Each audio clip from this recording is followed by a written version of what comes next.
I'm Bob van der Linden, the chairman of the Aeronautics Division in the Air and Space Museum, and I'm going to talk about the history of digital fly-by-wire for a few minutes. There we have it. No, that's not it. No, it's just, the first fly-by-wire was on the camcorder, but it was analog. There may be some early inklings of digital, but really the digital fly-by-wire got started in 1972 when NASA developed, they used an old Vought F-8 fighter, and they modified it. But they got the idea. They were thinking about the computer controls, and it came directly from the Apollo program. Because in the Apollo, I believe in the Apollo lunar lander, they used digital fly-by-wire controls for the rocket thrusters to keep the craft steady and land correctly. And this is a case of one hand not knowing what the other hand was doing in NASA. And NASA is the National Aeronautics and Space Administration, aeronautics in space.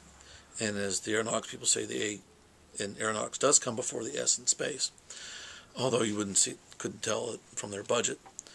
But the aeronautics people were interested in pursuing digital controls of aircraft, and they submitted the proposal to NASA headquarters.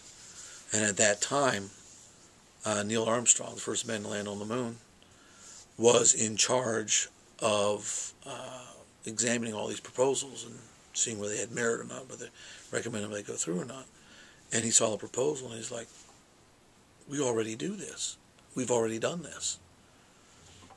And of course the aeronautics people didn't know about that. He said, no, we've been doing this on the space side, in the Apollo program. So they put the heads together and they compared their information and cut an awful lot of time out, and that it gave NASA a big leg up on developing the first digital fly-by-wire system, which has now been incorporated on most modern jet fighters, and now with Airbuses and Boeings and all the latest generation of airliners, because it's safer, lighter, therefore more fuel efficient, certainly more accurate.